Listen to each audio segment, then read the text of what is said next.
Hi, I'm Jill Vitale, awesome with the Eden Alternative. Thank you for joining us today. I'm really excited to have a very special guest with us today, and that is Mary Daniel. And if Mary's face looks familiar, it may be because you've seen her in People magazine or on different news shows. She's made international headlines. Mary, after 114 days of not being able to see her husband during the visitor restrictions with the pandemic, Mary got a job as a dishwasher at her husband's community so she could see him. And so that story kind of catapulted Mary to the international stage. And she's also started a grassroots, really powerful organization called Caregivers for Compromise. And that group is, and I'll let Mary talk about this, but it's a group that's really working to come to compromise for family members to be able to see their loved ones living in assisted living communities, nursing homes, group homes. And so thank you for being with us, Mary. Thank you everybody for joining us. Please pop in the comment box. Let us know you're watching. And this is also a great opportunity to ask Mary questions and to comment on the conversation. We want you all who are watching this live to be a part of this discussion. So Mary, welcome. Thank you so much. I'm thrilled to be here. We're thrilled to have you here. And I know we've got a larger audience watching this. So for those of you who aren't familiar with the Eden Alternative, we are a not-for-profit organization that for 26 years now has been working to improve quality of life for not just elders, but their care partners as well. And that means family members. So Mary, this is just a perfect opportunity for us to talk about this. So tell us, if you would, tell us about Steve, your husband, and what's been going on in your life since March. Steve and I have been married 24 years. He was a salesman all of his career, so very outgoing, very social, a lot of fun to be with, and was diagnosed at the age of 59 with early onset Alzheimer's. That was 7 years ago. He's 66 now. So he retired a few years ago, maybe 4 years ago, was not able to continue to work, was ready to go on disability. And so I've cared for him at home for that time until last July. I run my own business and work out of the house, and it was becoming more and more difficult for me to do both. So I got a full-time caregiver at first, had him here at home, and then realized really I was doing a huge disservice to him. He was really locked in, sat here, watched TV all day, and I really realized that he needed to be in an environment where he was around people. And so we were really blessed to find the facility Rose Castle at Deerwood. They have been amazing. It's a beautiful facility, has a huge courtyard. You can go out and putt during the day and play a little golf out there. And he was known as the mayor of Rose Castle. He was greeting everyone at the door. They actually gave him a chair at the front door. So everybody knows Steve. He would hug every single person that came in, from the hospice nurses to the FedEx driver. And he was thriving there. It was really quite a blessing to have him. I would go visit every day. And it was our nightly ritual that I would go after work and I would get him ready for bed. We would settle in together, watch some TV. And I did that on March the 10th. And on March the 11th, they called me and said, you can't come back. Wow. It was all new at the time too, right? We didn't even realize at the time. I mean, I thought many times I wish I had given him a big hug on the 10th. I didn't even realize that I was not going to be able to come back. And then I think about again and say, oh no, I'm so glad I didn't know. Then what would that hug have been like? What would leaving have been like? To know that I was going to hug him just for the last time for what we thought would be a couple weeks. Right. And when the facility called me, after a few days, I called them back and I said, okay, we got to figure something else out. I mean, can I volunteer? What can I do? Can I get a job? And they said, let's just see what happens. I mean, we're all new at this. This is just going to last a little while. We don't know what we're talking about. And so let's just kind of sit tight and see what happens. And days turned into weeks and weeks turned into months. And I started raising a little hell about that. I started telling the story of Why can't I go in? The staff is coming back and forth. Why can't I be one of them? And one of our reporters, a station here in Jacksonville where I am, picked up the story and started following it with me. And I was reaching out to the governor, and the governor wasn't paying us any attention. And so finally, the news stories were loud enough that the corporate office at Rose Castle saw them and heard them. And they called me out of the blue at the end of June and offered me a job. And it's changed everything. Wow. And so what were you seeing in that? Were you able to communicate with Steve before then through video or window visits? What was going on before? We did FaceTime fairly frequently, but he is not able to really speak and be he's just not, he talks a lot, but doesn't say anything that I can recognize. So every once in a while he does, but most of the time he doesn't have the insight to understand what he's saying. Doesn't make sense. Thank God, which is a huge blessing. But he, it just wasn't working. It was very difficult for me to carry on a conversation with someone who can't carry on a conversation. Mm-hmm. So we did 2 window visits. He cried the entire time on both of them. And I decided on Father's Day, the last one, that we weren't going to do that anymore. Which was an incredibly difficult decision to make, by the way, to say, I'm not going to even imagine. So was it, he was frustrated that he couldn't be with you and he could see you? Is that what? And he doesn't understand why. He tried to hand me some food through the window. He had some Cheetos in his hand and he tried to push them into the screen and, to hand them to me, to ask me if I wanted some. I mean, truly just doesn't have the ability to understand what's going on. Yeah. So I decided that it was in our best interest, sort of an out of sight, out of mind kind of thing, that if he doesn't see me, he doesn't know that I'm separated from him. And so he's better off not seeing me. Wow. And then you got the job. And then I got the job. Right? Yes. They called and said, we understand you're interested in employment with us. And this was at the end of June. So a long time since March. And I said, I'm sorry, I'm a little confused. And they said, would you like to get a job with us? And I said, oh, yes. As a matter of fact, that would work for me. And they said, we have a part-time job available.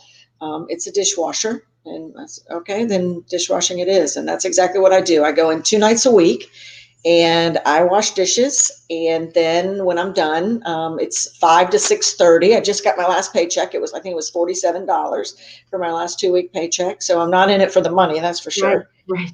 And I wash dishes for a couple hours. I get the kitchen ready. It's the dinner dishes. I get the kitchen ready for the crew to come in the next morning, and then I get to go see him for a couple hours, 2 nights a week. And how was that? The first time the first day, and my fear has always been, and this is the thing with dementia patients that I've tried to explain to everybody, is that today is Steve's best day. I mean, he is going to decline. Obviously, that's how this works. And I see that decline. I know what it looks like because I see the other people that are there. And so my fear has been that I'm going to miss his best day. I'm going to miss him as he knows me, as he loves me, as he recognizes my love for him. And I'm afraid that I'm going to miss that, and I've said many, many times, I mean, what exactly am I saving him from what he's going to be in a year? So that I miss his best time now that he knows me and knows what how valuable a hug is. So when I saw him for the first day, when I knocked on his door, he was in his room and he was standing up when I opened up the door, and he turned around to see me and he said, Mary, which was a huge, incredible relief to know that he did remember me. And then we hugged and then we both cried. Oh. And, it was, and I'm so excited for other people finally to be able to get that first hug back. We're so close to that happening in so many different places. So I'm super excited for them to get that feeling again of knowing what that feels like, to getting back, and to getting back at a time that he still knows me. He still recognizes our love, and that I love him and he loves me, and he tells me that. So I'm happy to be back. Oh, I bet.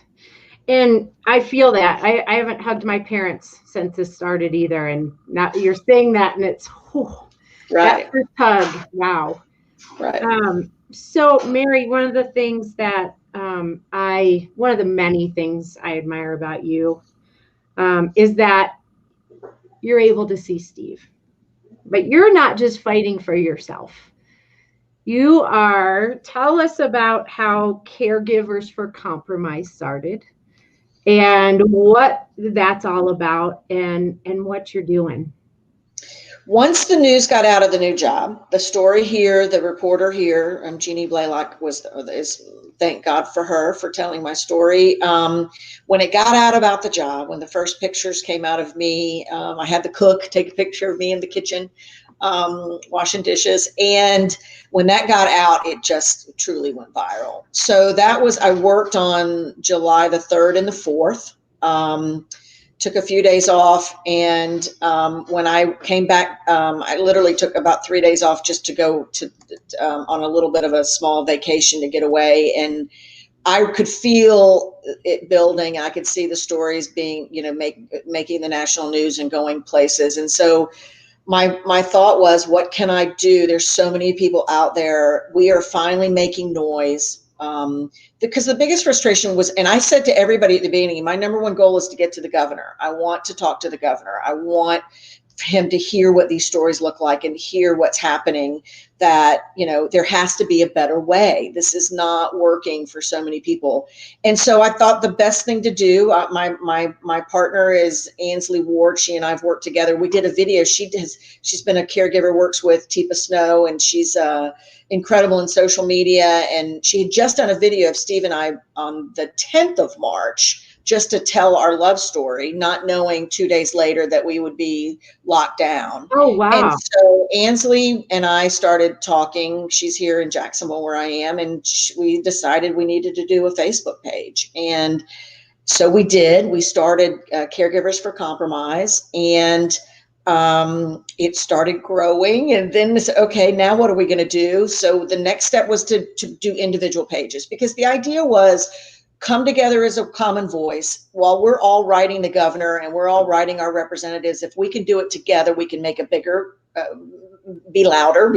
And so we needed to then say, okay, we need to split out into our state groups. Since every state is different and every government in each state is doing their own thing, we have to group together. So we took on the task of making a group for every single state. So we have our national page that is very close to hitting 10,000 members, which I'm absolutely thrilled about. And then into groups. And what we're trying to do is empower them and provide tools like our white paper that we provided to the governor, that I literally handed to him personally for him to see, and tools to put together ways to get to the governor. And then what do we want when we get there? What is the compromise that we're looking for? How are we going to take this step by step? And so we have those resources available to every state. We have people grouping together. We have leaders that are rising in each individual state to really take the lead, just like I've done in Florida.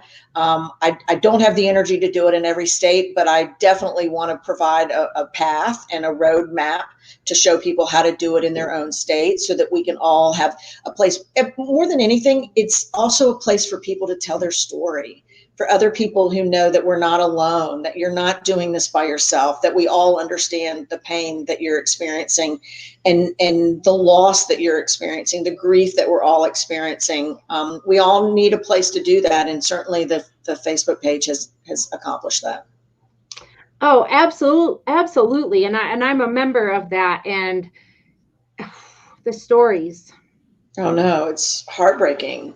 Absolutely heartbreaking. We see family members die every day, that it's too late for my mom. My mom passed away last night. My dad passed away last night. I mean, we're seeing it. We're seeing the before and after pictures. We have Ansley, who's working hard on videos every single day to put out new videos, because that's part of it too. I had the opportunity to show a video at the last the second task force meeting, to show a video. Let me show you what's happening.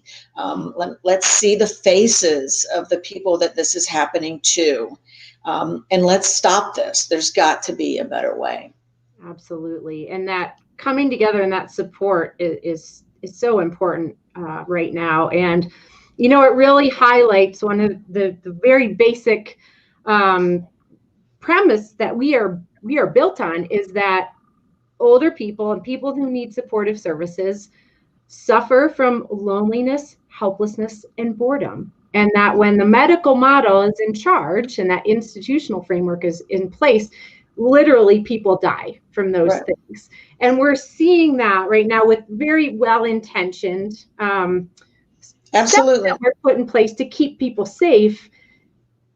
We're seeing it happening. And this, I want to acknowledge, the people that are out there watching from working for an organization. I'm a nursing home administrator is my background, and an assisted living executive director. And, from where we sit, this isn't a blame thing, right? And it's really okay, how do we pause now?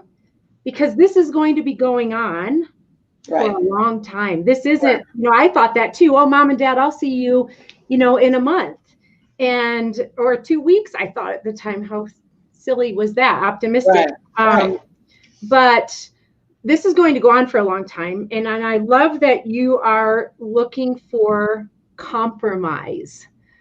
Right. And so will you talk a little bit about what does that look like? What does the compromise look like? And I know you've been engaged with Governor DeSantis, Governor of Florida, and the task force there. So what does compromise look like? How does that work?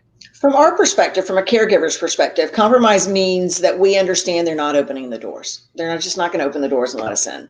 I mean, and we understand why. I mean, we also understand why we got here, how we got here. Initially, the first month, the first 2 months, everything here was well intended. There is in no way do I ever believe that anybody did anything. We're all doing the best that we can under these circumstances. Nobody knows what's going on. Nobody knows the right thing to do. And so we did what we thought was best. And I mean that by my government, by Governor DeSantis, by the administrators at the facilities. Everybody's doing the best they can and trying to keep their residents safe. But now that we're almost 6 months into this, certainly past the 5-month mark, we believe that there has to be compromise to opening the doors. One of the reasons is because we haven't kept the virus out.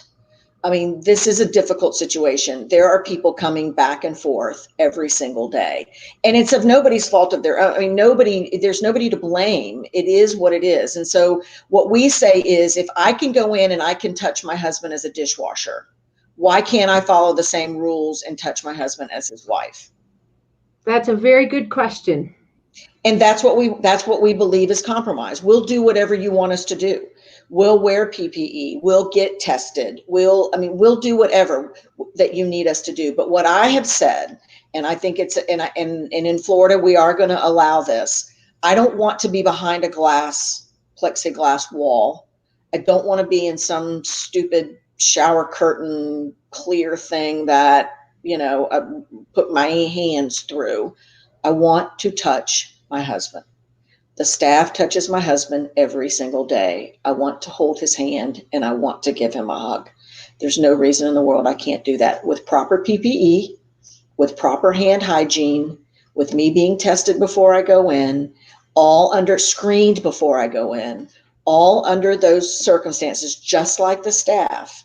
There's no reason in the world that I can't do that. And that's what we're about to see. Very controlled visits, so that you can't come right now every single day. It'll be whatever works out to be. We're still working on those specifics, maybe 2 days a week, and for a limited number of time, because we have to allow the staff to adjust to these new requirements. We have to be sure that they can handle it staff-wise, PPE-wise, all of those things we need to be sure work. There's the compromise that you were asking me about. We're not throwing the doors open.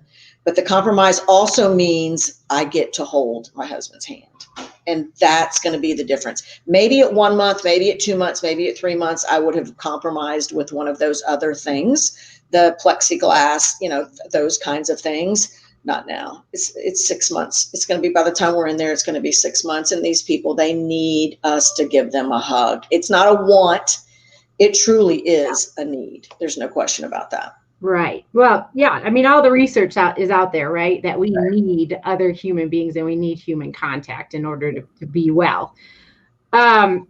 So in Florida, and for those of you who are watching, there is a recording out there of the task force meeting. What's it going to look like there in terms of, because I expect, and I think you do too, that other states are going to follow suit.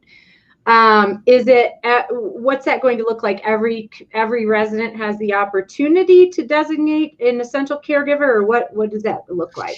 This is, and I'm talking without this being final. So there may be some tweaks to this, but this is going to be the general idea. Everything will be finalized, we hope, tomorrow. I don't have any doubt that we can come to a consensus tomorrow at our task force meeting tomorrow, but it's going to be something very similar to this. 2 classifications at the very beginning: essential caregiver, compassionate caregiver. So anybody that provides essential care, activities of daily living, feeding, bathing, dressing. Even like for myself, Steve and I got there in the evenings. After dinner, we went into his room. We changed. He changed into shorts and a t-shirt to get ready for bed. I got him ready for bed. Brushed his teeth. Got him tucked in basically, and we lay in bed and watched television for the rest of the night. The staff was done with him after dinner. They didn't have to worry about him. I got him all taken care of. When I left, I would say to them, he's good for the night. He's down. So they could check that off their list. So it's that kind of care that classifies as activities of daily living. So I'm going to be able to go in. Now we'll have to add it to the care plan as part of the care that I'm going to be providing. Same with compassionate care. So if we're talking end of life, or if we're talking a major compassionate situation is occurring, maybe it's a husband whose wife has died since the shutdown, since the lockdown, and the family member wants to go with him and be able to spend time with him to grieve for that. That kind of classifies as the compassionate caregiver. Those 2 things are immediate, and they are not dependent on the COVID cases in a facility. Oh, okay. Okay, so that's a little bit different. You're going to be providing that care. We hope in Florida to have at the same time the facilities being able to do regular visits with family members who may not be providing that care. And that will be at a little bit of a lower level, so that they will classify under the COVID care, what's happening in the facility. So if they have active cases, you might not be able to. You cannot have a new active case. I believe, again, this is what we're going to agree on. We'll see tomorrow, but I think it's going to be no new case within the facility for 14 days. Now, as of last week, when we did this for Florida, when we talked about this for the state of Florida, 82% of facilities in the state of Florida would have been able to comply with that. There had not been any new cases in 82% of the facilities in Florida: nursing homes, group homes, assisted living facilities. So 82% of the people will be able to come in.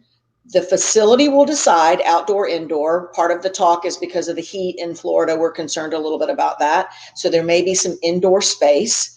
It will be an open area where you're visible to other people. Other people will be visible to you. We believe that helps with PPE compliance.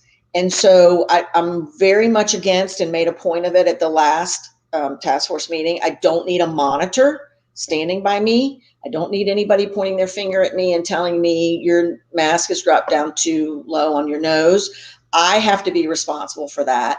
If we're in an open area, I will watch staff. Staff will watch me. You do a little bit better in the world of compliance when you have eyes on you. And so I think we're perfectly fine in monitoring ourselves, because one of the things, and I will say this to the caregivers when we're ready to go, we have to take this very, very seriously. We have to take these small steps first. We have to prove to them that we're going to be responsible. I know we don't want to have to do that. We don't want to have to, feel like we're being monitored, but we do need to take it seriously. We do need to wear our PPE. We do need to wash our hands and be extremely careful, because we want to get to the next step. Right. And the best way to get to the next step is to do good on this one. And so I think we're all so excited about getting to our loved ones that we are willing to do what it takes, and we will comply with the rules as they've set up, so that we can get here I am standing on the tallest mountain saying, let us in, let us in. I do not need to be the person that brings it into that facility. No, I no. cannot do that. And none of us can be that person to do that. We need to do this really, really well so that then we can prove that we're ready for the next step, whenever that may be. What do you think the next step would look like in your vision for, or I you think have it?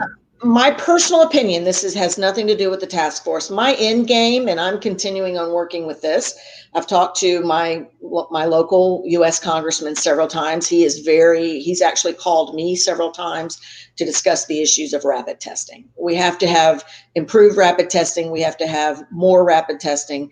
Eventually, the way of this is going to be is that I'm going to get a rapid test as I'm standing at the doorway. I get my result in 15 minutes and I'm able to walk in the door knowing that I'm COVID free. So that's the end game. We need the federal government to help, I believe. Again, once we get through this step, I'm going to talk to the governor a little bit about, what kind of state funding can we get for these machines? What kind of federal funding is out there for us? Just like the federal government did with ventilators, Uh-huh. respirators, that we can do the exact same thing with the machinery for these rapid tests to increase production, so that not only I know that the federal government is sending them out to nursing homes now, but in a very limited quantity.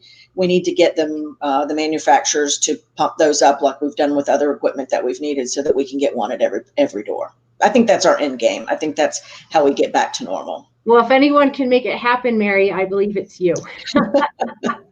And I want to invite people who are out there watching to pop in and ask questions of Mary. This is a great opportunity to hear more from Mary and what she's working on, or comment on things. We've got people watching from all over the country, which is amazing. Thank you all for being here with us today. And Mary, here's what I find really interesting, and this is why I really tracked you down, didn't I? Yeah, you didn't talk to me because I was like, I need to talk to Mary. And people that are in our normal realm, the Eden Alternative that we work with, need to hear from you too, as speaking on behalf of so many family members.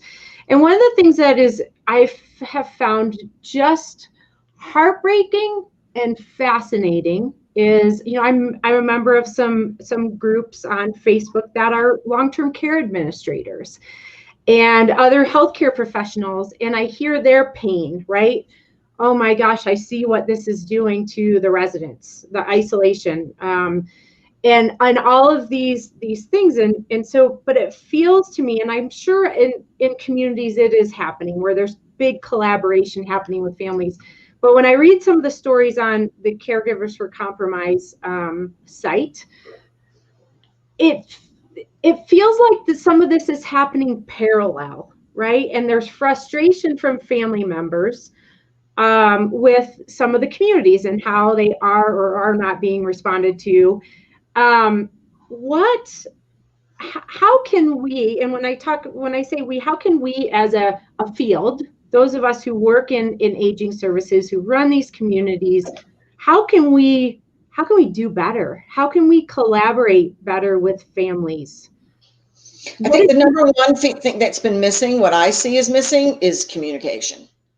Talking to them. We used to have at our facility, town hall meetings. And we're a family. I do feel like that. We're not huge. We're only about 60 residents, but our families, the ones that were there every single day, we were always helping each other. Like, I see sometimes now, or a family member or a resident of a family member that I know very well, and I am able to talk to them and help them and do something for them. Then I call the family and I tell them. I mean, I remember the first day I was there, and I met one of the families early on when Steve was there, and I introduced myself and introduced Steve, and they said, "Oh, we know Steve. Steve helps us with our mom all the time," where we all are with each other and we all are a family. So I think we miss each other. We miss that bonding that we had with each other, that we looked after each other's family members. We want to get together as a group also. So, I mean, I have said to Steve's facility, we need another town hall meeting so that we can all be with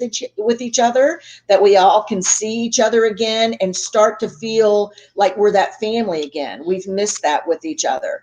And we need information. More information, the better. The more you can provide with us, the better. What are you thinking? What are the plans? It's one of the things that I've said to the task force. We need a roadmap to know what this looks like.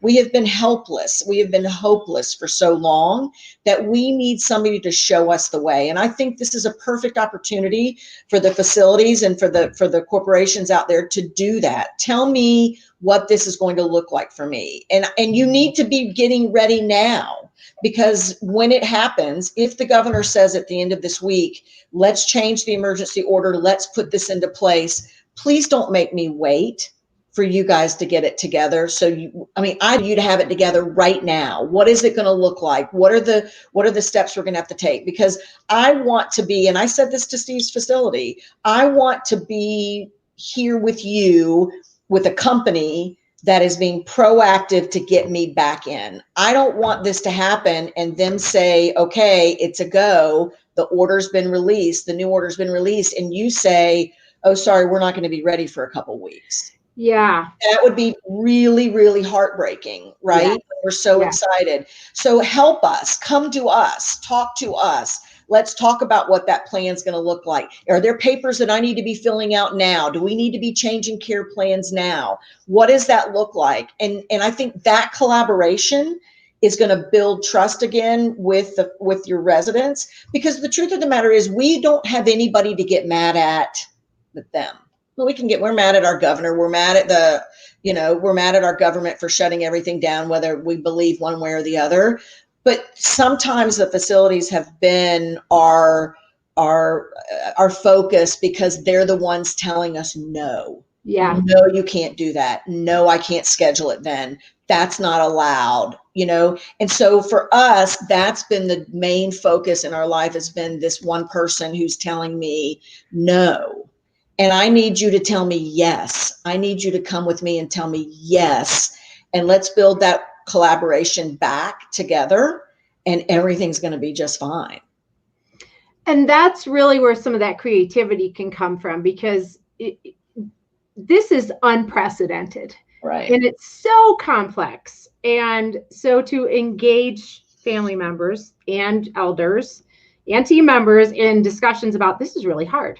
Now, what are the best ways how can we make this happen? That would feel better, right? Then rather than one-way communication. The other thing I'm hearing in what you're saying is that, and I feel this, right, is it's not, we are worried about our family members, and there's a pain that we have been removed from this community, right? And not removed, but COVID has forced this removal. And so like you talked about with the belonging, the sense of belonging that you had with the other family members there and the team members, there's incredible pain going on. And like you said, you lash out at the people that are telling you no. Right. And that makes sense to me. And they're scared too. I mean, there's a part of them that doesn't want to open this back up because they're afraid what's going to happen. But there's also another part of them that says, I'm tired of doing this alone. We need those family members back. So finding that balance for them, I really believe if we can do this with the right attitudes, with the right, that we're all on the same page, instead of, like I mentioned before, that person standing over me saying, don't you touch your husband. You're not allowed to touch him. That's not going to work at 6 months in. And so we have to be able to do what we have to do at the front door, to screen as we have to screen, to train as we need to train, because there is saying we want to be sure everybody knows the importance of PPE and why that works and how to wear your mask and why that's important. But I think once we get through all of that, we have to let each other be those loving people that we always were before. I love Steve's care team. He loves them, and I think they love him. And we all have to respect each other for the things that we were able to provide individually before, and try to get back to that as soon as we possibly can, so that we can get their lives back to normal, Steve's life back to normal, that he's around other people and he's not just being isolated, the way that he's been for the last 6 months. That's going to be of benefit to more than anybody, to him. Yes. And if I can bring him peace, if we can bring our family members that peace again, that everything's okay, that it's back to as much of a normal as we can be, that is the most important thing. And that wins for both the facilities and for us as family members. Absolutely. Absolutely. Thank you, Mary. And there's some questions here. So Andre's asking, what kind of reactions are you getting from caregivers? And I'm assuming he means the people that work in the community. Are they opposed to opening up more due to risk of infection? Some of them are. Some of them say that it's just too soon. It's too soon. And I mean, I've had people actually say that to me. And, what's it going to be, a year? Are we going to wait a year? Are we going to wait? I mean, people are dying every day. And those are the things that, to me, I try to bring to the forefront, to bring it to a human story. There are people on our Facebook page who will lose a family member today, and they will post about it tonight or in the morning. And they're going to be doing it. It's leaving such a mark on them when they're dying alone. And so I realize that there are people, and that's where I feel our responsibility is strong, to follow the guidelines. No cheating. No, I mean, they're going to be fine. We're going to be able, as I said, to sit and hold their hand. We're going to be able to do the things that we need to do to feel them and touch them and let them know that we're there and that our love is back. And we're all going to have to overcome this fear together. We're just going to have to trust each other. But there is such thing as quality of life, and yeah. I'm speaking for just me and Steve, that I'd rather have him right now and lose him in a matter of months than not be with him for the next 6 months and have him at what stage when I find him. I mean, now is when he needs me the most. He has a terminal illness. All of these people are going to die, but we don't want them dying alone. We want to be with them. I promised Steve, when he was diagnosed, when we actually got the A word at his neurologist, when he said, you have Alzheimer's and you don't need to work anymore. And we both cried that day. And I promised him that day on the way home, you will never walk this path alone. I will be with you every single day. I will hold your hand every day. You will never be alone. And for 114 days, I didn't keep that promise. And I've got to be back. I've got to get back. And that's where every other person that's with us on this Facebook page realizes it's time we get back with them and we hold their hand so that they're never alone. And that is such a valuable gift that it's time even over fear, because this fear's when is it going to go away? We don't have any idea. So we just have to do what's right. And we have to get back to our loved ones as soon as possible. Right. Absolutely. Absolutely. There is a question. Let me see here. There was a question, and maybe Meredith in the background can find it. It was actually a comment that people living in independent living, which is my parents live in a CCRC or a life plan community, and have been under the same rules as the nursing homes, because there's a nursing home there.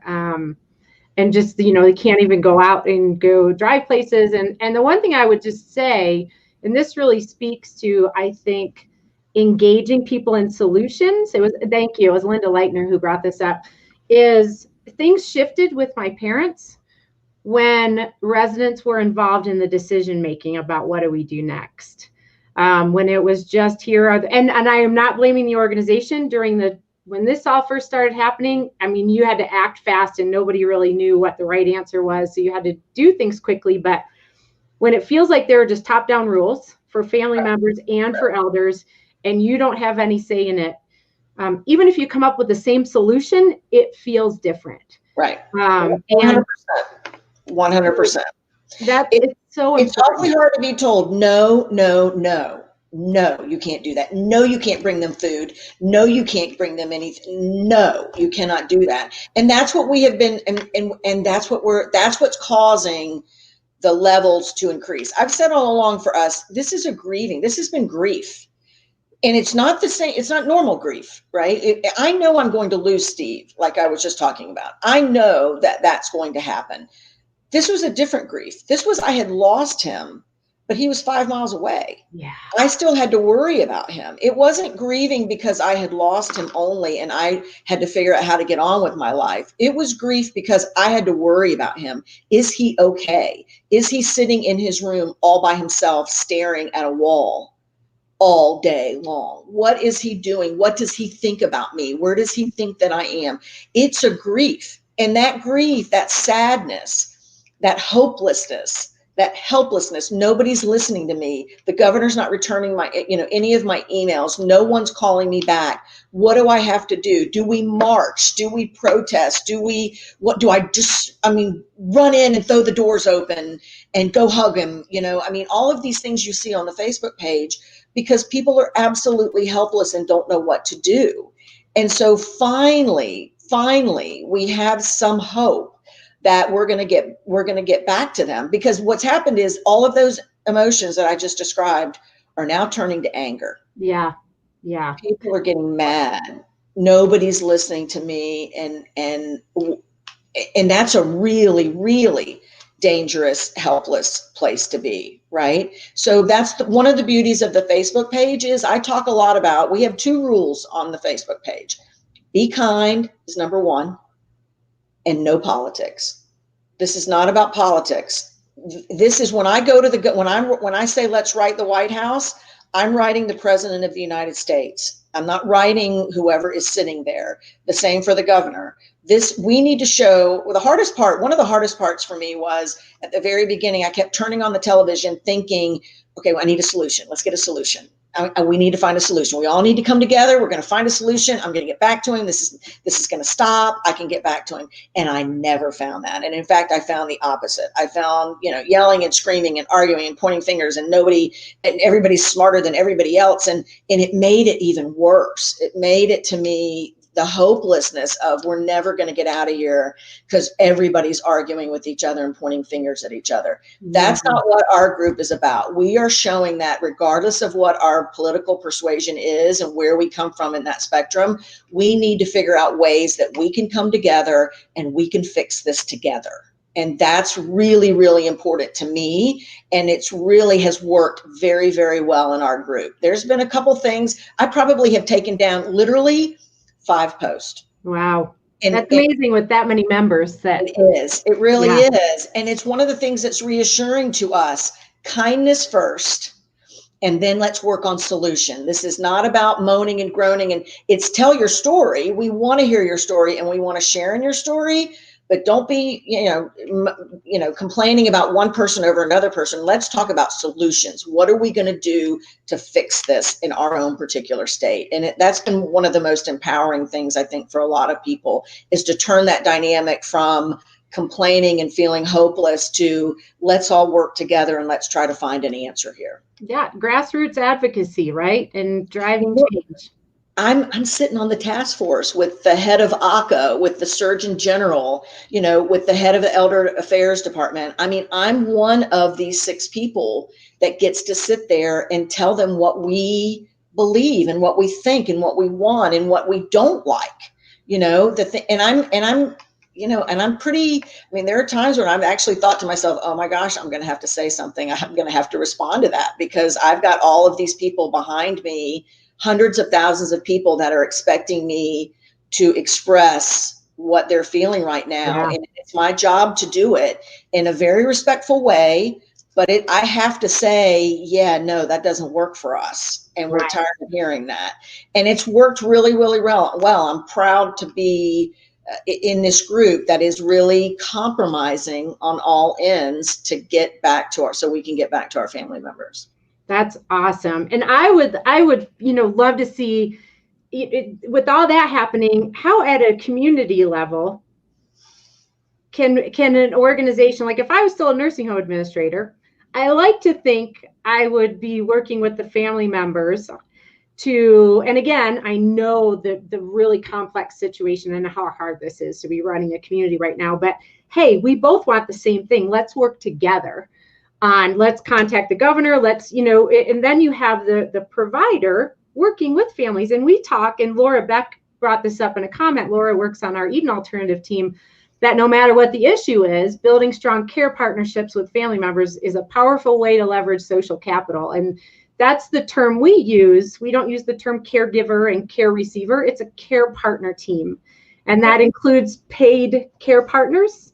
That includes family members. That includes everyone who works at the community, everyone who matters. And it includes that elder or that person who's receiving services. So, that's really all about people working together for the common good and what we all want. It's one of the compromises that we're making, I think, is what we're going to see tomorrow in Florida, is that these recommendations are not going to be required. That concerns me, because there's an essential caregiver designation right now in the state of Florida for people who did these services prior to the lockdown. They are allowed to go in and do them now. They were in March, they were in April and May and June. Nobody has been allowing that. Okay. Not certainly, I can't say nobody. What I'm hearing, the people that I'm talking to in my state, in my own facility, that is not being allowed. And I think it's because of fear, number one, and nobody really knew that it was kind of available and possible. And so nobody really pushed on it. Okay. People are now realizing, because I handed it again directly to the director of ACA and to Governor DeSantis on the day of our press conference. And I said, this is what your clarification, this is the piece of paper, here it is highlighted, but yet it's not happening. And so there has to be, what I've said to my own facility, God love them, they get me, raw most of the time, because I say to them, look, you need to be on the receiving end. You need to be on the happily receiving end of this, because we're coming in. We're going to come back. That's going to happen. So let's not fight each other on that. Let's not have you tell me no. Let's work together, as we talked about earlier, at making this. I want to be welcomed back. I don't want to have to fight you. I don't want to have to file a complaint with ACA. I don't want to have the task force reconvene, because everybody's saying we're not doing that. We're not going to do that. We're not able to do that. So, and that's what's going to happen. I mean, if places choose not to do these recommended things, then we are going to have a way for people to file a complaint about that, so it can be discussed with the facility individually. Why are you not letting them back in? What's wrong? What is the classification? There are going to be some reasons. There are going to be legitimate reasons. We believe maybe staffing may be part of that. We do believe maybe the facility itself. They're all so different. They're all such different sizes. There are reasons, legitimate reasons, but those need to be the exceptions, not the rule. And so we really, really want people, and as I said, we want these companies to say, listen, I can just, again, I speak a lot about my own facility. There are empty beds that need to be filled there. And the ones that are going to get filled the fastest are the ones where I'm out there telling everybody, you guys, Rose Castle has been amazing to me. They offered me this job and they let me back in there, and look what's happened because of that. Thank God he's at Rose Castle. Right? Yep. Word of mouth is everything. It is. Right. And so that people will want to be where they know that they're going to be treated, like we all want to be treated. And so, especially at this time, to welcome us back with open arms. And maybe we can't make it work day one, but what do we have to do to make it work day 2 or day 3? Let's work together and get that working and make that work, because that's going to be how you also stay in business and fill your beds, because that is part of this business model. I mean, you have to have a census that is full for you to make money, and you need to make money. That's what this is all about. This is a business, and I get that. But right now, it's such a humanitarian crisis that we feel like that needs to take precedence, and the business part will win. You'll win there as a result of your humanitarian action. Yes. I think that framing makes sense. A humanitarian crisis. Absolutely. Right. And Kelly had a question. What do you do in the case where families of residents are divided when it comes to family coming in? We have some families that want to come in and, like you said, need to hug their loved ones. And then we have others that do not want families in. We don't use the term facility, so I'm going to replace that with community. When they don't want families in the community yet, because they don't want to increase the chance of infection. That may be a family dynamic that was present prior to this lockdown, right? So It has to be an individual decision. I mean, we hear people say, well, you can't just say one person, there's three of us, they have three siblings. My point would be to be patient. And in those scenarios, we're going to get it open. If we can get through this first trial and be sure everything runs okay, then we're going to get it open to everybody. But for those that have half the family concerned and the other, or half of a family group, like some residents' families want it and other ones don't. Here's part of the restrictions, or part of the recommendations, is that the visit needs to be in an area that you will not have contact with other residents. Okay, so if someone is fearful, you have to maintain social distancing from other residents and from other staff members there. Okay, so I'm not going to get near anybody who doesn't want to get near me. I'm going to maintain that distance. So if you have a family member that is concerned, then and they don't want their family in yet because they're worried, then they can stay in their room, or they can stay away from this one area where the visits are going to take place. And I don't think that's too much to ask in those cases. It's hard for me 6 months into this to think there's a ton of those people out there. Maybe they just don't like their family members, and so they're going to use this as an excuse. But I'm just kidding. But I'm telling you, there are all the family dynamics, right? Yes, there are always family dynamics. Correct. So it's not always easy to be able to please everybody. But I would ask everybody to be patient and let us work out the kinks. And again, communication with family and with the facility, with the community is really important. You have to talk these things out so that everybody knows what's going on, and let's figure out another compromise that we can make it work for everybody. And so what I think you're saying, so organizations that are out there watching, is don't wait until your state's ready, because this will happen. And so I'm sure a lot of organizations are already working on this, but start those conversations now. Correct. With families, with team members. How can we make this happen? How do we keep this as safe as possible and support, optimal quality of life, a life worth living? So watch Florida. Can you correct? Watch us. Can you supply PPE? Is PPE going to be supplied by the family? Those kinds of, where can they find PPE? If they have a question of, I don't know where to get a mask. For us, I think the PPE is just going to be restricted to mask. And I don't know that there's going to be a specification. There may be regarding the type of mask, a surgical mask or a cloth mask. I'm not exactly sure about that. And those are all things that I can live with. I think they'll be finalized tomorrow.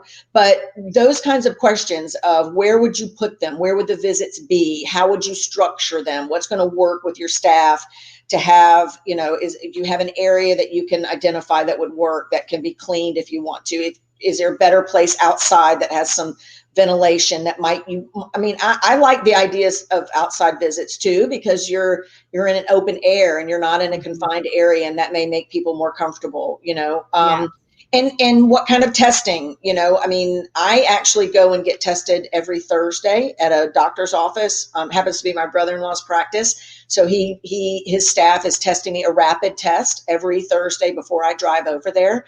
It's just something that I do that is extra. And I think there may be some recommendations. The staff is being tested every 2 weeks. So it may be at least every 2 weeks, but where can you get a test? Where can people get tests? I think we as family members need to be looking for that as well, so that we have all the answers. I had somebody on Facebook put today that they had already taken a test and found a place where they can go, so that they're ready. If that's going to be a qualification, they're ready to go with that. And they've established themselves there so they can get a test when they need a test. So those are the things we all can be doing. It's coming, people. It's coming. And I say that to both family members and to the communities. It's coming to you. So let's all get ready and take this major step to get back to our loved ones. Absolutely. I love it. And Joanne is asking, do you think as part of this in Florida, or will the community itself want a release of responsibility to be signed before family members enter? Do you think that'll be part of it? It may be part of it. And I, you know, I have mixed emotions about that. It's been a sort of a controversial topic on the Facebook page where people are saying, I'm not signing anything. And then other people say, I'll sign whatever I have to sign. It's not going to be part of our recommendations that has to take place. And then it just needs to be a personal decision. I mean, for me, I don't, you know, I can see the way my husband was. I would not hesitate in a second to sign that if it meant that is a way for me to get back in, to see him, because that's the most important part. I mean, like I said before, I know how this is going to end, you know, and all I care about right now is getting to him today. If I can get to him today and I can give him a hug today, whatever, I mean, whatever happens is going to happen. And the most important thing is making him feel like I'm back and that I love him and that he has me just like I promised. I will never forget you just sharing that, Mary, that the promise you made to him. And I can't imagine how painful that has been to feel like you're not living up to that promise. And thank you for everything you're doing. We have had so many people join in with questions and comments. And so this show will be available on LinkedIn. So you can share that with other friends who might want to watch it. It will also share the link to the YouTube video in this Facebook feed. So if you have friends, there was a question about people if you have friends that aren't on Facebook, yes, the show also goes live to YouTube. So we'll make that available. And I'm sorry for people if we weren't able to get to your comments and questions. There were so many coming in and it's amazing. We do have a really great opportunity this Friday as a follow-up. We are getting a group of people together. Anyone who is interested, we are doing a Zoom peer-to-peer group discussion for people from all over to talk about this show, to talk about what we've learned from it, to talk about how are we doing with family member and community collaboration, what's going well, what can we do better. So we will put the link to register for that event in the comments here. We'd love to have family members be part of that, as well as anybody out there who runs a community. This is how it's like Mary talked about, right? This is how we get better. This is how we learn, is people getting together and talking about things. Mary, is there anything I didn't ask you or anything else you wanted to share? How can people support your work? I know you had set up some fundraising, but you had so many donations, you took it down. We stopped it. No, we don't need any more money. We've done this website. The point of the website that's different than the Facebook group is the website is a place we have share your pictures. We want to put as many pictures of people up as we possibly can, all in one place. So we're more than happy to do that. You can fill out a form on the website and submit that. But it's also for resources. So anytime we have a new document, a new petition, a new idea, all of those resources are going on that page. So people can go there and find them very easily versus searching on the Facebook page can be a bit cumbersome. So we want to be sure you have an easy place. Our videos are there. If you haven't seen any of our videos, Ansley does an amazing job with them. They're all there. And they're worthy of sharing with your politicians. They're worthy of showing people. It puts the human side to this and let them see the pain that we're all feeling. It makes a difference to them. So please share all that information. That's exactly what it's there for. Awesome. Thank you, Mary. And so I hope people will join us Friday. There's a question. It is at 12:30 Eastern time on Friday, the group discussion about this. And Mary will also be joining us for a special panel at the Pioneer Network Conference, and we'll put the link to that conference in the comments as well. Mary, you are a force for good. And I'm so thankful to have gotten to know you, and thank you for coming to the show today. If you're available Friday, I know you run a business and you're working part-time. If you can join the event on Friday, we'd love to have you there for that as well. Thank you. So thank you for being with us. Thank you so much, everybody, for joining us today.